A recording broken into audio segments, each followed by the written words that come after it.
തിരുകുമാരനും മാതാവിനും കോടി നന്ദി. കാരണം എൻ്റെ പേര് പാർവതി എന്നാണ്, ഇതെൻ്റെ അമ്മയാണ്. ഞങ്ങൾ പെരുമ്പാവൂർ പട്ടിമറ്റം എന്ന് പറഞ്ഞ സ്ഥലത്തു നിന്നാണ് വരുന്നത്. ഞങ്ങളിവിടെ അമ്മയാണ് ഇവിടെ ആദ്യമായിട്ട് ഉടമ്പടി എടുത്തത്. കാരണം ഞങ്ങൾ അച്ഛൻ ഉണ്ടായിരുന്ന സമയം അച്ഛൻ ഞങ്ങൾ ഉപേക്ഷിച്ച് പോയതാണ്. എനിക്കൊരു 21 വയസ്സായ സമയത്ത് അച്ഛൻ ഞങ്ങൾ രണ്ടുപേരും ഉപേക്ഷിച്ച് പോയത്. ഞങ്ങൾ 3 പേരും, എനിക്കൊരു അനിയത്തിയുണ്ട്. ഞങ്ങൾ ഉപേക്ഷിച്ച് അച്ഛൻ വേറൊരു കുടുംബജീവിതത്തിലേക്ക് പോയതാണ്. അന്ന് തൊട്ട് ഞാനും അമ്മയുമാണ് ഞങ്ങളുടെ വീട്ടിൽ എല്ലാ കാര്യങ്ങളും ചെയ്തുകൊണ്ടിരുന്നത്. കാരണം എനിക്ക് പഠിക്കണമെന്നൊക്കെ ആഗ്രഹം ഉണ്ടായിരുന്നു.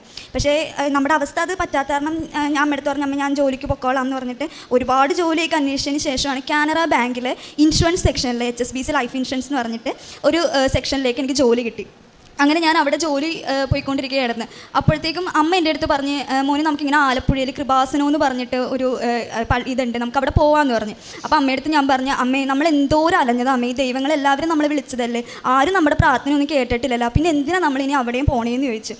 അപ്പോൾ അമ്മ എൻ്റെ അടുത്ത് പറഞ്ഞു, മോനെ നീ അങ്ങനെ പറയല്ലേ, നമുക്ക് അവിടെ പോകാം, നമുക്കൊന്ന് പോയി നോക്കാമെന്ന് പറഞ്ഞ്. അങ്ങനെ ഇവിടെ ഞങ്ങൾ വന്ന് അമ്മ എന്നെ അനിയത്തിനെയും കൂട്ടിയിട്ട് ഞങ്ങൾ ഇവിടെ വന്ന്, അമ്മ ഉടമ്പടി അതിന് മുമ്പ് എടുത്തിട്ടുണ്ടായിരുന്നു.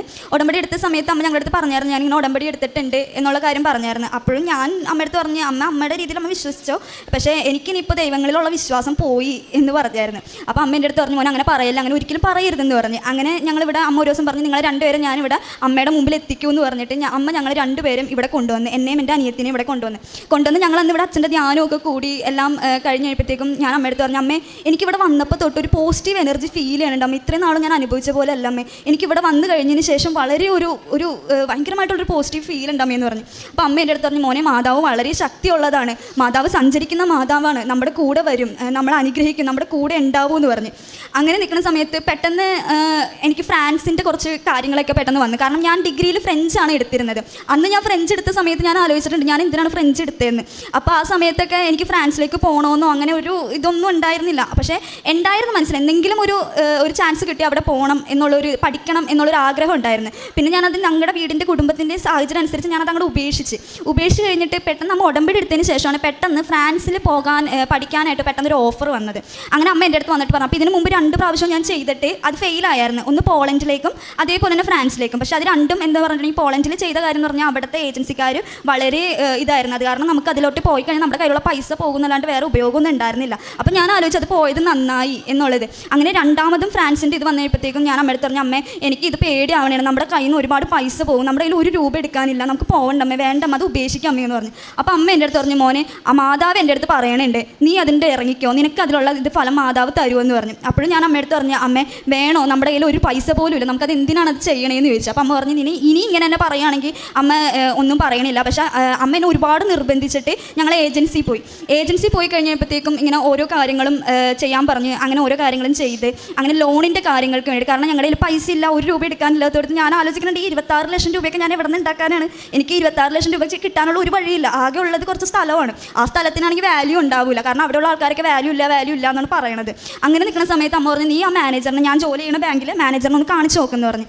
അങ്ങനെ ഞാൻ പിറ്റേ ദിവസം സാറിൻ്റെ അടുത്ത് സ്ഥലത്തിൻ്റെ ആധാരവും കാര്യങ്ങളൊക്കെ ആയിട്ട് സാറിൻ്റെ അടുത്ത് ചെന്നപ്പോൾ പോണ വഴിയിൽ ഞാൻ ലോൺ ആപ്ലിക്കേഷൻ വെക്കാൻ പോണ വഴിയിൽ ഞങ്ങളുടെ അവിടെ ഒരു പള്ളിയുണ്ട്, മാതാവിൻ്റെ പള്ളി തന്നെയാണ്. അപ്പോൾ പെട്ടെന്നൊരു ഇടിമിന്നൽ വന്നപ്പോഴത്തേക്കും ഞാൻ പള്ളിയിൽ കയറി നിൽക്കാം എന്നുള്ള രീതിയിൽ അവിടെ കയറി നിൽക്കുന്ന സമയത്ത് ഒരു തുമ്പി, ആ തുമ്പി എന്ന് പറഞ്ഞിട്ടുണ്ടെങ്കിൽ അതിൻ്റെ ചിറക് കാണാനായിട്ട് നല്ല ഭംഗിയായിരുന്നു, നല്ല ഒരു വിടർന്ന ഒരു ചിറക്, സാധാരണ ഒരു തുമ്പിയായിട്ട് എനിക്കതിനെ കണ്ടിട്ട് തോന്നിയില്ല. അപ്പം ഞാൻ ഈ തുമ്പിനെ കണ്ടിട്ട് പറഞ്ഞു, ഇത് എന്തൊരു ഭംഗിയുള്ള തുമ്പിയാണ്, ഇത് ഇവിടെ ഒന്നും ഞാൻ കണ്ടിട്ടില്ല, ഇത് ഇതായിരിക്കും എന്നുള്ള രീതിയിൽ ഞാനിങ്ങനെ നോക്കി നിൽക്കണേണ്. ആ തുമ്പി എൻ്റെ ഒപ്പം, ഞാൻ വണ്ടി ഓടിച്ച് ബാങ്കിലെത്തി സാറിൻ്റെ അടുത്ത് ഞാൻ ഈ ഡോക്യുമെൻറ്റ്സ് സമർപ്പിക്കണം വരെ ആ തുമ്പി സാറിൻ്റെ ഒപ്പം, അതായത് സാറിൻ്റെ സൈഡിലായിട്ട് ആ തുമ്പി ഇരിക്കണേണ്, ആ അത്രയും നല്ല ഭംഗിയുള്ള ആ ഒരു തുമ്പി അവിടെ ഇരിക്കണേണ്. അപ്പോഴത്തേക്കും ഞാൻ തോന്നി, ഇത് ഞാൻ അവിടെ കണ്ട തുമ്പിയാണല്ലോ, ആ തുമ്പി എങ്ങനെ ഇവിടെ വന്നെന്നുള്ള രീതിയിൽ ഞാനിങ്ങനെ നോക്കി നിൽക്കണേണ്. അതിനുശേഷം പിന്നെ ഞാൻ ആ തുമ്പിനെ അവിടെ കണ്ടിട്ടില്ല. അത് ഞാൻ പേപ്പർ വെച്ച് സാറിൻ്റെ അടുത്ത് പറഞ്ഞു, കുഴപ്പമൊന്നുമില്ല പാർവതി, നമുക്കിപ്പോൾ തന്നെ ശരിയാക്കാം, ഞാനിത് RH വിട്ടേക്കാം, നീ പേടിക്കൊന്നും വേണ്ട, നമ്മളൊക്കെ ഇല്ലേ എന്നുള്ള രീതിയിൽ സാറ് സംസാരിച്ച് ഞാൻ അവിടെ നിന്ന് പോകുന്നു. അപ്പോൾ ഞാൻ വീട്ടിൽ വന്നപ്പോൾ അമ്മയെടുത്ത് പറഞ്ഞു, അമ്മ ഇന്ന് ഇങ്ങനെ ഒരു അനുഭവം ഉണ്ടായി, അമ്മ ഇങ്ങനെ ഒരു തുമ്പി എൻ്റെ കൂടെ വണ്ടിയുടെ കൂടെ സഞ്ചരിച്ച് വന്നെന്ന് പറഞ്ഞു. അപ്പോൾ അമ്മ എൻ്റെ അടുത്ത് പറഞ്ഞു, മോനെ നമ്മുടെ കൃപാസനത്തിലെ ആ മാതാവ് എന്ന് പറഞ്ഞിട്ടുണ്ടെങ്കിൽ സഞ്ചാരി മാതാവാണ്, നമ്മുടെ കൂടെ സഞ്ചരിച്ച് വരും, നിൻ്റെ കൂടെ സഞ്ചരിച്ച് എല്ലായിടത്തും വരുമെന്ന് പറഞ്ഞു. അപ്പോൾ അമ്മ കാശ് രൂപം, അമ്മയാണല്ലോ ആദ്യം ഉടമ്പടി എടുത്തത്, അപ്പോൾ അമ്മയുടെ കാശ് രൂപം എൻ്റെ കയ്യിൽ തന്നിട്ടുണ്ടായിരുന്നു, നീ ഇത് കയ്യിൽ വെച്ചോ, അമ്മ നിൻ്റെ കൂടെ ഉണ്ട് എന്ന് പറഞ്ഞിട്ട്. അങ്ങനെ ഞാൻ അന്ന് ആ ഒരു അനുഭവം എനിക്കുണ്ടായി. അന്ന് ഞാൻ വൈകുന്നേരം അമ്മയുടെ ഒപ്പം പ്രാർത്ഥന എത്തിക്കുമായിരുന്നു. കാരണം ഞാൻ ഉടമ്പടി എടുക്കാത്ത കാരണം ഞാൻ വേറെ ഒരു കാര്യങ്ങളൊന്നും ചെയ്യില്ല. അമ്മയുടെ ഒപ്പം പ്രാർത്ഥന എത്തിക്കും, അമ്മയുടെ ഒപ്പം എല്ലാ പ്രവർത്തനങ്ങൾക്കൊക്കെ പോകുമായിരുന്നു. അങ്ങനെ ഓരോ കാര്യങ്ങളും അമ്മയുടെ ഒപ്പം ചെയ്യുമായിരുന്നു. അത് കഴിഞ്ഞതിന് ശേഷം ഒരു ദിവസം എനിക്ക് എൻ്റെ മനസ്സിൽ തോന്നിക്കണേ, നീ ഉടമ്പടി എടുക്കുക, നിൻ്റെ കാര്യത്തിന് നീ ഉടമ്പടി എടുക്കുക, നിൻ്റെ മനസ്സിൽ ഇങ്ങനെ തോന്നിക്കണേ. അപ്പം ഞാൻ അമ്മേനോട് ഈ ഉടമ്പടി എടുക്കുന്ന കാര്യം പറയാൻ വേണ്ടി വന്നപ്പോൾ അമ്മ എൻ്റെ അടുത്ത് ഇങ്ങോട്ട് പറഞ്ഞു, മോനെ നീ ഒന്ന് ഉടമ്പടി എടുക്കട്ടാ, അമ്മ എടുക്കണ പോലെ അല്ല, മോനെ ഒരു ഉടമ്പടി എടുക്കുമെന്ന് പറഞ്ഞു. അങ്ങനെ ഞാൻ ഇവിടെ വന്ന്, അപ്പോൾ എനിക്ക് മനസ്സിൽ എൻ്റെ പറയണുണ്ട് നീ ഉടമ്പടി എടുക്കുക എന്നുള്ളത് എൻ്റെ മനസ്സിൽ പറഞ്ഞുകൊണ്ടിരിക്കണേ. ഞാൻ അങ്ങനെ ഇവിടെ വന്ന് ഉടമ്പടി എടുത്ത് കഴിയുമ്പോഴത്തേക്കും നിയോഗങ്ങൾ എഴുതാനായിട്ട് എനിക്ക് കരച്ചിൽ വന്നിട്ട് എനിക്ക് നിയോഗങ്ങളൊന്നും എഴുതാൻ പറ്റണില്ല. കാരണം എനിക്ക് എന്താ എഴുതേണ്ടതെന്ന് എനിക്ക് അറിയാൻ പാടില്ല. ഞാൻ ആദ്യമേ എഴുതിയത് അമ്മ എൻ്റെ കൂടെ ഉണ്ടാവണം, തിരുകുമാരനും എൻ്റെ കൂടെ ഉണ്ടാവണം, അതാണ് എൻ്റെ ആദ്യത്തെ നിയോഗം എന്നാണ് എഴുതിയത്. രണ്ടാമതാണ് ഞാൻ ഇങ്ങനെ ഫ്രാൻസിൽ പോണ കാര്യമുണ്ട്, അമ്മയുടെ ഇച്ഛ പോലെ എനിക്കത് നടത്തി തന്നെ, ഞാൻ പോകണമെന്ന് പറഞ്ഞ് കുടുംബത്തെ രക്ഷിക്കാൻ വേണ്ടിയിട്ടാണ്, എനിക്കത് അമ്മയുടെ ഇച്ഛ പോലെ എനിക്ക് നടത്തി തന്നോ എന്ന് പറഞ്ഞു. അതിനുശേഷം അങ്ങനെ 2-3 ഉടമ്പടികൾ നിയോഗങ്ങൾ എഴുതി കഴിഞ്ഞപ്പോഴത്തേക്കും അതിൽ നിയോഗങ്ങളായിട്ട് ഞാൻ ആകെ എഴുതിയേക്കുന്നത് അമ്മ എൻ്റെ കൂടെ വേണം എന്നാണ് 6 നിയോഗങ്ങൾ എഴുതിയിരുന്നത്. അതിനുശേഷം അമ്മയുടെ ഞാനിങ്ങനെ പറഞ്ഞു, അമ്മേ ഞാൻ നിയോഗങ്ങൾ എഴുതാൻ പോയിട്ട് എനിക്ക് ഒന്നും കിട്ടിയില്ല അമ്മ എഴുതാനായിട്ട്, ഞാൻ ആകെ ഇത്രയൊക്കെ എഴുതിയിട്ടുള്ളത്. അപ്പോൾ അമ്മ പറഞ്ഞു, സാരില്ല മോനെ, നീ എഴുതിയിട്ടുണ്ടല്ലോ, അമ്മ നമ്മുടെ മനസ്സ് കണ്ടോളും, ഇനി ഉടമ്പടിയിലുള്ള ഇതൊക്കെ ചിട്ടകളും കാര്യങ്ങളും പാലിക്കണമെന്ന് പറഞ്ഞു. അന്ന് തൊട്ട് ഇന്ന് വരെ ഞാൻ പ്രാർത്ഥന മുടക്കിയിട്ടില്ല. വെളുപ്പിന് 5 മണിക്ക് എഴുന്നേറ്റുള്ള പ്രാർത്ഥനയും വൈകുന്നേരമുള്ള പ്രാർത്ഥനയും ഞാൻ മുടക്കിയിട്ടില്ല. അതേപോലെ ഞങ്ങളുടെ അവിടെ ബത്തേനി ആശ്രമം എന്ന് പറയുന്ന സിസ്റ്റർമാരുടെ ഒരു ആശ്രമമുണ്ട്. അവിടുത്തെ അമ്മമാർക്ക് വേണ്ട എല്ലാ സഹായങ്ങളും ഞങ്ങളാൽ കഴിയുന്ന രീതിയിൽ ഞങ്ങൾ ചെയ്തു കൊടുക്കും. അപ്പോൾ ഒരു വട്ടം ഞാൻ സിസ്റ്ററുടെ അടുത്ത് പറഞ്ഞു, സിസ്റ്റർ എൻ്റെ കയ്യിൽ ഒന്നുമില്ല ഇന്ന് എനിക്ക് ഇവിടെ വരുമ്പോൾ ചെയ്യാനായിട്ടെന്ന് പറഞ്ഞു. അപ്പോൾ സിസ്റ്റർ എൻ്റെ അടുത്ത് പറഞ്ഞു, മോനെ നിൻ്റെ കയ്യിൽ ഒന്നുമില്ലെങ്കിൽ വേണ്ട, കുഴപ്പമില്ല, മാതാവ് നിനക്കെല്ലാം തന്നതിന് ശേഷം നീ ഒരു നേരത്തെ ചായക്കുള്ള കാര്യങ്ങൾ ഇവിടെ ചെയ്താൽ മതി എന്ന് പറഞ്ഞു. അപ്പോൾ ഞാൻ അമ്മയെടുത്ത് പറഞ്ഞപ്പോൾ അമ്മ പറഞ്ഞു, സാരില്ല മോനെ, നമ്മുടെ കയ്യിൽ പൈസ വരുന്നതനുസരിച്ച് നമുക്ക് അതൊക്കെ ചെയ്യാമെന്ന് പറഞ്ഞു. പക്ഷേ പത്രങ്ങൾ ഞങ്ങൾ കൊടുക്കുമായിരുന്നു, എല്ലായിടത്തും പത്രങ്ങൾ കൊടുക്കുമായിരുന്നു. അങ്ങനെ നിൽക്കുന്ന സമയത്ത് ഒരു ദിവസം ഏജൻസിയിൽ നിന്ന് എന്നെ വിളിച്ചിട്ട് പറഞ്ഞ് ഫസ്റ്റ് ടൈമിലെ ഫീസ് അടച്ച്. അപ്പോൾ ഫീസ് ലോൺ 10 ദിവസത്തിനുള്ളിൽ എനിക്ക് ലോൺ പാസ്സായി കിട്ടി. നമുക്ക് അറിയാം, ഒരു എഡ്യൂക്കേഷൻ ലോണിന് വേണ്ടിയിട്ട് നമ്മളതിൻ്റെ പുറകെ നടക്കുന്ന സമയത്ത് 2 മാസമൊക്കെ എടുക്കും നമുക്കൊരു ലോൺ പാസ്സായി കിട്ടാമെന്ന്. പക്ഷേ എനിക്ക് 10 ദിവസത്തിനുള്ളിലാണ് അമ്മയുടെ അനുഗ്രഹം, എനിക്ക് ആദ്യം അവിടെയാണ് കിട്ടിയത്. 10 ദിവസത്തിനുള്ളിൽ അമ്മ എനിക്ക് ആ ലോൺ എനിക്ക് പാസ്സാക്കി എൻ്റെ കയ്യിലേക്ക് തരുകയാണ് ചെയ്തത്. അതിനുശേഷം ഫസ്റ്റ് ടൈമിലെ ഫീസ് കിട്ടിയതിന് ശേഷം ഫീസ് അവിടെ എത്തിയിട്ടില്ല എന്ന് പറഞ്ഞു, കോളേജിൽ എത്തിയിട്ടില്ല, ക്രിസ്മസും കാര്യങ്ങളൊക്കെ കാരണം അവിടെ എല്ലാം ലീവാണ്, ഇതുവരെ എത്തിയിട്ടില്ല എന്ന് പറഞ്ഞു. ഒരു അവധി ദിവസമാണ് എൻ്റെ ഫീസ് അവിടെ എത്തിയെന്നും പറഞ്ഞ് എനിക്ക് മെസ്സേജ് വന്നത്. അതെങ്ങനെ വന്നു എന്നോ അതോ എന്താണെന്നോ ഒരു കാര്യം എനിക്ക് അറിയാൻ പാടില്ല. അന്നാണ് അവിടെ പറഞ്ഞത്, അവിടെ സ്പെഷ്യൽ വർക്കിംഗ് ഡേ ആയത് കാരണമാണ് അന്ന് ആ മെയിൽ എനിക്ക് വന്നത്. അങ്ങനെ ഒരാഴ്ചയോളം ഫീസ് അവിടെ എത്താതിരുന്ന എൻ്റെ ഫീസ് അമ്മയുടെ അനുഗ്രഹം കൊണ്ടാണ് അവിടെ കോളേജിൽ എത്തിച്ചേർന്നത്. അതിനുശേഷം ഒരു ദിവസം ഞാൻ ഇങ്ങനെ ഇരുന്ന് പ്രാർത്ഥന ചൊല്ലിക്കഴിഞ്ഞ് കിടന്നു കഴിഞ്ഞപ്പോഴത്തേക്കും പെട്ടെന്ന് ഞാനൊരു സ്വപ്നം കാണുകയാണ്. അമ്മ മാതാവ് ഏതോ ഒരു ഓഫീസറിൻ്റെ സൈഡിൽ നിന്നിട്ട് എൻ്റെ പാസ്പോർട്ട് എൻ്റെ എല്ലാ കാര്യങ്ങളും ഫ്രണ്ടിലുണ്ട്. അപ്പോൾ അങ്ങനെ നിന്ന് അമ്മ ഇങ്ങനെ ഓരോ കാര്യങ്ങളും നോക്കിക്കൊണ്ടിരിക്കണേണ്. അപ്പോഴത്തേക്കും ഞാൻ സ്വപ്നത്തിൽ നിന്ന് പെട്ടെന്ന് എഴുന്നേറ്റിട്ട് ഞാൻ ദൈവമേ മാതാവിനെയാണോ ഞാൻ സ്വപ്നം കണ്ടത് എന്നുള്ള രീതിയിൽ ഞാനിങ്ങനെ പെട്ടെന്ന് എഴുന്നേറ്റ്. അപ്പോൾ ഞാൻ ഇടയ്ക്കിടയ്ക്ക് മാതാവിൻ്റെ രൂപം നോക്കി സംസാരിക്കുമായിരുന്നു. അമ്മ എനിക്ക് എപ്പോഴെങ്കിലും അമ്മ പ്രത്യക്ഷപ്പെടുമോ, അമ്മേനെ എനിക്ക് കാണാൻ പറ്റുമോ എന്നുള്ള രീതിയിൽ ഞാനൊരു കൂട്ടുകാരിനോട് സംസാരിക്കണ പോലെ എൻ്റെ അമ്മയുടെ അടുത്ത് ഞാൻ സംസാരിക്കണ പോലെ ഞാൻ സംസാരിക്കുമായിരുന്നു. അപ്പോൾ അങ്ങനെ പെട്ടെന്ന് അത് ഞാൻ ആ രൂപം കണ്ടു കഴിയുമ്പോഴത്തേക്കും പെട്ടെന്ന് പേടിച്ചു പോയി. പക്ഷേ എന്നാലും അമ്മയാണല്ലോ ഞാൻ കണ്ടതെന്നുള്ളൊരു സന്തോഷത്തിൽ ഞാൻ ഇരുന്നിരുന്നു. അപ്പോൾ ഞാനിങ്ങനെ ആലോചിക്കുന്നുണ്ട്. അപ്പോൾ ഞാൻ പിറ്റേ ദിവസം അമ്മയെടുത്ത് പറഞ്ഞു, അമ്മേ ഞാനിങ്ങനെ മാതാവിനെ സ്വപ്നം കണ്ടേ, ഏതൊരു ഓഫീസറിൻ്റെ സൈഡിലിരിക്കുന്നതായിട്ട് ആ സ്വപ്നം കണ്ടേന്ന് പറഞ്ഞു. അപ്പോൾ അമ്മ എൻ്റെ അടുത്ത് പറഞ്ഞു, മോനെ അങ്ങനെയൊക്കെ കാണും, മാതാവ് നമ്മുടെ കൂടെ ഉള്ളതുകൊണ്ടാണ് നമ്മൾ അതൊക്കെ കാണണേന്ന് പറഞ്ഞു.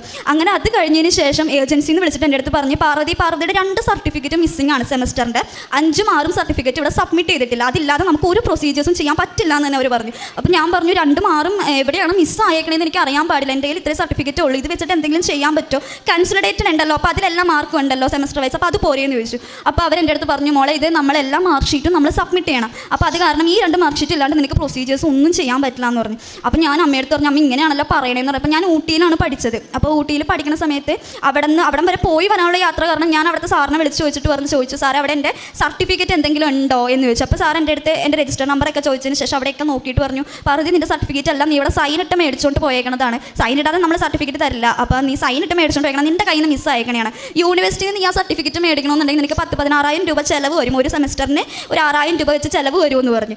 അപ്പം ഞാൻ അമ്മയുടെ അടുത്ത് പറഞ്ഞു, അമ്മേ നമ്മുടെ കയ്യിൽ 1 രൂപ എടുക്കാനില്ല, നമ്മൾ എന്ത് ചെയ്യുമെന്ന് പറഞ്ഞു. അപ്പം അമ്മേൻ്റെ അടുത്ത് പറഞ്ഞു, നീ മാതാവിനെ വിളിച്ചോ, നീ മാതാവ് നമ്മുടെ കൂടെയുണ്ട്. അമ്മയുടെ ആ വിശ്വാസം എന്നിലും അമ്മയിലോടുള്ള കൂടുതൽ എന്നെ അടുപ്പിക്കുകയാണ് ചെയ്തത്. ഞാനും അപ്പം മാതാവിനെ വിളിച്ച് പ്രാർത്ഥിക്കണേണ്, അമ്മ മാതാവേ എൻ്റെ കൂടെ ഉണ്ടാവണേ, എല്ലാ തടസ്സങ്ങളും എനിക്ക് മാറ്റി തരണേ, അമ്മ എൻ്റെ കൂടെ നിന്ന് എനിക്ക് ആ സർട്ടിഫിക്കറ്റ് എവിടെയാണ് പോയേക്കണേന്ന് അറിയില്ല, എവിടെയോ ഉണ്ടെങ്കിലും എനിക്കത് തന്നേക്കണം, എൻ്റെ കയ്യിൽ 1 രൂപ ഇല്ല എന്ന് പ്രാർത്ഥിച്ച്. അതിനുശേഷം ഞങ്ങൾ അമ്മേൻ്റെ അടുത്ത് പറഞ്ഞു, ഇനി സർട്ടിഫിക്കറ്റ് നോക്കി നിന്നിട്ട് കാര്യമില്ല മോനെ, നമുക്ക് പോകാമെന്ന് പറഞ്ഞു. ഞങ്ങളപ്പോൾ കോയമ്പത്തൂർ യൂണിവേഴ്സിറ്റിയിൽ പോകണേണ്. പാലക്കാട് പകുതി എത്തിയപ്പോൾ അമ്മ കിടക്കണമായിരുന്നു. അമ്മ പെട്ടെന്ന് കിടന്നിടത്ത് നമ്മൾ എഴുന്നേറ്റ് പറഞ്ഞു, മോനെ ഒന്നും കൂടി കോളേജിലേക്ക് വിളിച്ച് നോക്കിക്കേ, ഇപ്പോൾ കോളേജിൽ എനിക്ക് തോന്നുന്ന ആ സർട്ടിഫിക്കറ്റ് ഉണ്ടെന്ന് പറഞ്ഞു. അപ്പം ഞാൻ അമ്മയുടെ ചോദിച്ചു, അമ്മ ഇത്രയും നാൾ നമ്മൾ ഒരാഴ്ചത്തോളം അവരെയാണ് വിളിച്ച് ചോദിച്ചത്, പിന്നെ എന്തിനാണ് നമ്മൾ വിളിച്ച് ചോദിക്കണേന്ന് പറഞ്ഞു. അപ്പോൾ അമ്മ പറഞ്ഞു, നീ വിളിച്ച് ചോദിക്കുക, ഞാനല്ലേ പറഞ്ഞു, നീ വിളിക്കുമെന്ന് പറഞ്ഞു. അങ്ങനെ ഞാൻ അപ്പോൾ തന്നെ സാറിനെ വിളിച്ചിട്ട് ചോദിച്ചു, സാറേ എൻ്റെ സർട്ടിഫിക്കറ്റ് എന്തെങ്കിലും ഉണ്ടെന്ന് ഒന്നും കൂടി നോക്കുമെന്ന് ചോദിച്ചു. അപ്പോൾ സാറ് പറഞ്ഞ്, എൻ്റെ പാർവതി ഇവിടെ ഇല്ല, ഞങ്ങൾ ഒരുപാട് നോക്കി, ഇവിടെ ഇങ്ങനെ കാണാനില്ല എന്ന് പറഞ്ഞു. അപ്പോൾ ഞാൻ ഫോൺ വെച്ച്. അത് കഴിഞ്ഞ് 10 മിനിറ്റ് കഴിഞ്ഞപ്പോഴത്തേക്കും സാർ എന്നെ തിരിച്ച് ഇങ്ങോട്ട് വിളിച്ചിട്ട് പറഞ്ഞ്, പാർവതി യൂണിവേഴ്സിറ്റിയിലേക്ക് പോകാൻ വരട്ടെ, ഞങ്ങൾ ഒന്നും കൂടി ഇവിടെ നോക്കട്ടെ എന്ന് പറഞ്ഞു. അപ്പോൾ അമ്മ അവിടെ നിന്ന് പ്രദക്ഷിണ പ്രാർത്ഥനയൊക്കെ ചൊല്ലിക്കൊണ്ടിരിക്കണേണ്, വിശ്വാസ പ്രമാണം ചൊല്ലണുണ്ട്, എല്ലാം ചൊല്ലണം. അപ്പോൾ അമ്മ എൻ്റെ അടുത്ത് പറഞ്ഞു, നീ ഇരുന്ന് പ്രാർത്ഥിച്ചോ, ആ സർട്ടിഫിക്കറ്റ് അവിടെ ഉണ്ടാവുമെന്ന് പറഞ്ഞു. അപ്പോൾ അമ്മയുടെ മനസ്സിൽ മാതാവ് വന്നിട്ട് കാണിക്കണേണ്, ഞാൻ നിനക്ക് മുമ്പേ അവിടെ എത്തിയിട്ടുണ്ട് എന്ന് പറഞ്ഞ് ഞങ്ങളുടെ കോളേജിൻ്റെ ഉള്ളിൽ അമ്മ മാതാവ് നിൽക്കണതായിട്ട് അമ്മയുടെ മനസ്സിൽ അമ്മ ഇങ്ങനെ സ്വപ്നം കണ്ണ് തുറന്ന് കാണുന്ന ഒരു സ്വപ്നമാണ് അമ്മ. അപ്പോൾ അമ്മ പറഞ്ഞു, അമ്മ മാതാവ് അവിടെ എത്തിയിട്ടുണ്ട് മോനെ, അമ്മ അവിടെ നിന്ന് നിൻ്റെ സർട്ടിഫിക്കറ്റ് തരും എന്ന് പറഞ്ഞ് നിൽക്കാതെ സാർ എന്നെ വിളിച്ചിട്ട് പറയണേ, നിൻ്റെ ആ സർട്ടിഫിക്കറ്റ് രണ്ടും ഇവിടെ ഉണ്ട് എന്ന്. ഞാനത് കേട്ടപ്പോഴത്തേക്കും ഞാനും അമ്മയും ട്രെയിനിൽ ഇരുന്ന് തന്നെ മാതാവിന് 100 കോടി നന്ദി ഞങ്ങൾ പറഞ്ഞു. അപ്പോഴത്തേക്കും മാതാവിന് 100 കോടി ഞങ്ങൾ നന്ദി പറഞ്ഞു അവിടെ ഇരുന്ന് തന്നെ. അതിനുശേഷം ഞങ്ങൾ സർട്ടിഫിക്കറ്റ് മേടിക്കാൻ പോയി, സർട്ടിഫിക്കറ്റ് മേടിച്ച് വന്നു, എല്ലാ കാര്യങ്ങളും പ്രൊസീജിയേഴ്സും കാര്യങ്ങളൊക്കെ തുടങ്ങി. അങ്ങനെ ഒരു ദിവസം ഞാൻ ഇന്നലെ അത് കഴിഞ്ഞ് വിസക്കെല്ലാം വെച്ച് കഴിഞ്ഞപ്പോഴത്തേക്കും വിസ വരണില്ല, കുറേ ദിവസമായി വിസക്ക് വെച്ചിട്ട്. അപ്പം ഞാൻ ആലോചിക്കുന്നുണ്ട്, അമ്മേ എനിക്ക് പേടിയാവണുണ്ട്, ഇത്രയും നമ്മൾ പൈസ മുടക്കി, ഒരു 10-16 ലക്ഷത്തോളം നമ്മൾ ഇത്രയും മുടക്കിയേക്കണേണ്, ഞാനിനി എന്ത് ചെയ്യും, എനിക്ക് വിസ വരൂല അമ്മേന്ന് ഞാൻ ഇങ്ങനെ ഇരുന്ന് പ്രാർത്ഥിക്കണേണ്. അപ്പം അമ്മ എൻ്റെ അടുത്ത് എപ്പോഴും സംസാരിക്കുന്നതായിട്ട് എനിക്ക് എപ്പോഴും ഫീൽ ചെയ്യാറുണ്ട്, അമ്മ എൻ്റെ കൂടെ സംസാരിക്കണതായിട്ട്. അപ്പോൾ അമ്മ എൻ്റെ അടുത്ത് ഇങ്ങനെ ഞാൻ പ്രാർത്ഥിക്കുന്ന സമയത്ത് ഫോട്ടോ നോക്കി ചിരിക്കും, അങ്ങനെയൊക്കെയാണ് പ്രാർത്ഥിക്കാറ്. അപ്പം ഞാൻ അമ്മയുടെ അടുത്ത് വെച്ചാൽ, അമ്മേ ഇത് വരില്ല അമ്മേ, വിസ വരില്ല അമ്മയെന്ന് വെച്ചപ്പോഴത്തേക്കും അമ്മയുടെ ഞാൻ പ്രാർത്ഥിക്കണ ആ രൂപത്തിൽ ഒരു ചിരി ഞാൻ കണ്ട്. അപ്പോഴത്തേക്കും ഞാൻ ഉറപ്പിച്ച് എനിക്ക് വിസ വരും എന്നുള്ള കാര്യം എനിക്ക് ഉറപ്പായിരുന്നു. അപ്പോൾ അതിനുശേഷം ഇന്നലെ ഞങ്ങൾ ഇരുന്ന് ഞാനിങ്ങനെ കസേരയിലാണ് അമ്മയുടെ ഒരു ഫോട്ടോയും എല്ലാം വെച്ചിട്ട് ഞാൻ പ്രാർത്ഥിച്ചുകൊണ്ടിരിക്കണം. അപ്പോൾ ഞാനിങ്ങനെ കസേരയിൽ തല വെച്ചിട്ട് ഞാനിങ്ങനെ പ്രാർത്ഥിച്ചപ്പോൾ പറഞ്ഞ്, അമ്മ ഞാൻ അമ്മയുടെ മടിയിൽ തല വെച്ചോട്ടെ എന്ന് ചോദിച്ചു. അപ്പം ഞാൻ എന്നിട്ട് തല ഇങ്ങനെ വെച്ച് കിടക്കണേണ്. എന്താണ് എനിക്ക് അനുഭവിച്ചതെന്ന് എനിക്ക് പറഞ്ഞറിയിക്കാൻ പറ്റില്ല. കാരണം എൻ്റെ അമ്മ എന്നെ തലോടുമ്പോൾ ഉണ്ടാകുന്ന ഒരു സ്പർശന സുഖമില്ലേ, അതാണ് ഞാൻ ഇന്നലെ രാത്രി എൻ്റെ വീട്ടിൽ അനുഭവിച്ചത്. കാരണം അമ്മ മാതാവ് ഞാനിങ്ങനെ മടിയിൽ തല വെച്ചോട്ടെ എന്ന് ചോദിച്ചപ്പോൾ എൻ്റെ തലയിൽ കൈ വെച്ച് തടവുന്നതായിട്ടാണ് ഞാൻ കാണുന്നത്. ഞാനവിടെ ഇരുന്ന് ഒരുപാട് ഇന്നലെ കരഞ്ഞായിരുന്നു, വിസ വന്നില്ലല്ലോ അമ്മേ, എന്ത് ചെയ്യും എന്ന് ചോദിച്ച്. അങ്ങനെ നിൽക്കുമ്പോഴത്തേക്കാണ് ഞങ്ങൾ പറഞ്ഞത്, അമ്മേൻ്റെ അടുത്ത് ഒരാഴ്ചയായി പറയണത്, മോനെ നമുക്ക് വെള്ളിയാഴ്ച കൃപാസനത്തിൽ പോകാം, എന്താണെങ്കിലും അമ്മ ലീവ് എടുക്കാം, അമ്മ ഡെയിലി വേജസ് ആയിട്ടാണ് വർക്ക് ചെയ്യണത്. അപ്പോൾ അമ്മക്ക് ഒരു ദിവസം പോയില്ലെങ്കിൽ അന്നത്തെ സാലറി കിട്ടത്തില്ല. അപ്പം ഞങ്ങൾ ആലോചിക്കുമ്പോൾ ഞങ്ങളുടെ ഒരു മാസം കടന്നു പോകണമെന്നുണ്ടെങ്കിൽ അമ്മയുടെ സാലറി വേണം, ഞാൻ 3 മാസമായിട്ട് വീട്ടിലിരിക്കുകയാണ്. അപ്പോഴത്തേക്കും അമ്മേൻ്റെ അടുത്ത് പറഞ്ഞ്, സാരല്ല മോനെ, അമ്മേനെ കാണാൻ നമുക്ക് അവിടെ പോകാം, സന്നിധിയിൽ നമ്മൾ എത്തിക്കഴിഞ്ഞാൽ നമുക്ക് കുറച്ച് സമാധാനം കിട്ടും, നമുക്ക് അവിടെ പോകാമെന്ന് പറഞ്ഞു. അപ്പം ഞങ്ങളുടെ വീട് ഇന്നലെ ജപ്തി നോട്ടീസൊക്കെ വന്ന് ഒട്ടിച്ച്. കാരണം അച്ഛൻ ഞങ്ങൾ ഉപേക്ഷിച്ച് പോയതോടുകൂടി അച്ഛൻ ലോൺ അടക്കാതെയായി. അപ്പം അങ്ങനെ ജപ്തി നോട്ടീസ് കൂടി മനസ്സിന് വളരെ സങ്കടപ്പെട്ടിരിക്കുന്ന സമയത്താണ് ഞാനിവിടെ ഇന്ന് വന്നത്. ഇന്ന് അച്ഛനെ കണ്ട് ബ്ലെസ്സിങ് മേടിക്കാൻ വേണ്ടിയിട്ടാണ് ഞാൻ വന്നത്. ഞങ്ങൾ 2-3 പ്രാവശ്യം ഇവിടെ വന്നായിരുന്നു അച്ഛനെ ബ്ലെസ്സിങ് മേടിക്കാനായിട്ട്, പക്ഷേ അച്ഛനെ കാണാൻ പറ്റിയിട്ടേ ഇല്ല. അപ്പം ഞാൻ അമ്മയെടുത്ത് പറഞ്ഞു, അമ്മേ അച്ഛനെ കാണാൻ പറ്റിയിട്ടേ ഇല്ലല്ലോ അമ്മ, എന്ത് ചെയ്യും അമ്മ എന്നപ്പോൾ അമ്മ പറഞ്ഞ്, മാതാവ് നമ്മളെ കാണിക്കും, നമുക്ക് കാണാൻ പറ്റും അച്ഛനെ, നീ പേടിക്കണ്ട, മാതാവ് നമ്മുടെ കൂടെയുണ്ട്, നീ വിശ്വസിക്കണത് മാതാവിലല്ലേ, നീ അങ്ങനെ തന്നെ വിശ്വസിക്കുന്നു പറഞ്ഞു. അങ്ങനെ ഞാനും അമ്മയും കൂടി ഇന്നിവിടെ വന്ന് ടോക്കൺ എടുത്തു. അപ്പോൾ അമ്മക്കാണ് ആദ്യം ടോക്കൺ കിട്ടിയത്, ജപ്തിയുടെ നോട്ടീസൊക്കെ കാണിക്കാൻ വേണ്ടിയിട്ട്. അപ്പോൾ അമ്മ വന്ന് അച്ഛൻ്റെ അടുത്ത് ബ്ലെസ്സിങ് മേടിച്ച്. അപ്പോൾ ഇന്ന് അവിടെ ബ്രദറിൻ്റെ അടുത്ത് പറഞ്ഞ് ഇതിൻ്റെ ഫീസ് അടിച്ച റിസിപ്റ്റ് ഉണ്ടെന്ന് പറഞ്ഞിട്ട് ഞാൻ ഇന്ന് അവിടെ ഫോട്ടോ സ്റ്റാറ്റ് എടുക്കാൻ പോയി. ഫോട്ടോ സ്റ്റാറ്റ് എടുത്ത് വന്ന് ഞാൻ അതിൻ്റെ ഉള്ളിൽ കയറി ടോക്കൺ എടുക്കാൻ കയറിയപ്പോൾ ഞാൻ വെറുതെ എൻ്റെ ഫോൺ ഇങ്ങനെ വൈബ്രേറ്റ് ചെയ്യണം. അപ്പോൾ ഞാൻ എന്താണെന്നറിയാൻ വേണ്ടിയിട്ട് ഞാനിങ്ങനെ നോക്കിക്കഴിഞ്ഞപ്പോൾ ഏജൻസിയിൽ നിന്ന് എനിക്ക് മെസ്സേജ് വന്നേക്കണേണ്, എൻ്റെ വിസ അപ്രൂവലായിട്ട് വന്നിട്ടുണ്ടെന്ന് പറഞ്ഞിട്ട്.